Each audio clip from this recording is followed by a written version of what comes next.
Recognized.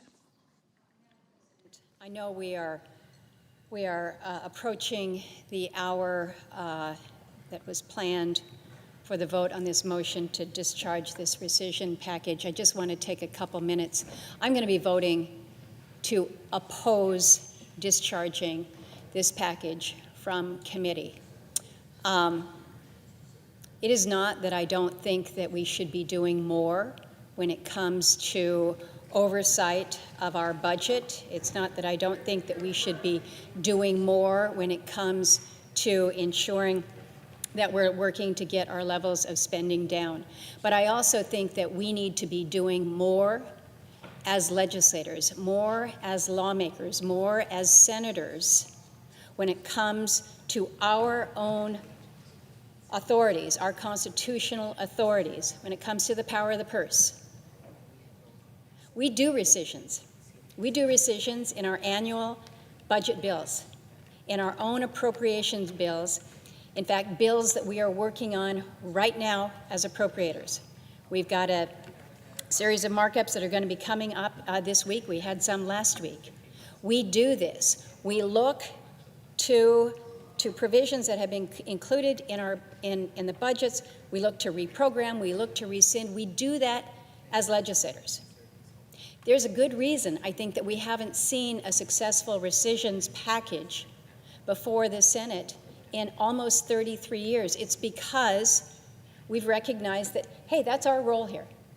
That is our role here when it comes to the power of the purse. And so I have several concerns, specific concerns about this package. First, it's unclear to me how the specific accounts that are targeted for the rescission are going to be impacted. Neither the administration nor others have been able to provide that very clear, very transparent explanation about the programs and the priorities that are going to be cut as a result of the measure. Some changes have been proposed to protect global health programs. That's great. That's important. But I think it's important that we have those details, including the ones that are going to be absolutely zeroed out.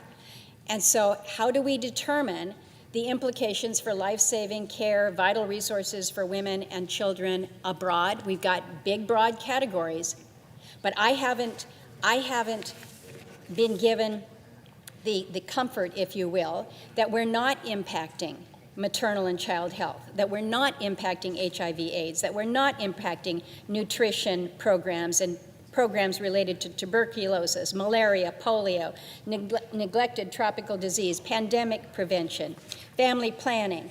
I think that we are entitled to have that level of detail when these funds that we have authorized, that we have appropriated to, are now being clawed back. I don't think that that is too much to ask. When it comes to the Corporation for Public Broadcasting, my colleagues know I've been a strong supporter. I will continue to be a strong supporter.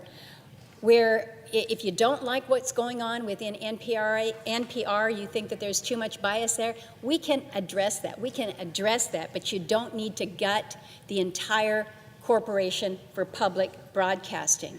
The entity, the program that provides for so much support, particularly for those in rural places. It's not just your news, it's your tsunami alerts, it is your landslide alert, it is your volcano alert, it is the weather to let you know it's safe to go out and get on the fishing grounds, it's your educational programming. I am going to continue to be an advocate for the Corporation for Public Broadcasting. So I've got concerns about the contents of the package, yes. I've got concerns about the details that we have not been able to fully receive, but more important than all of that, more important is our role here. I don't want us to go from one reconciliation bill to a rescissions package, to another rescissions package, to a reconciliation package, to a continuing resolution. We're lawmakers. We should be legislating. What we're getting now is a direction from the White House and being told, this is the priority.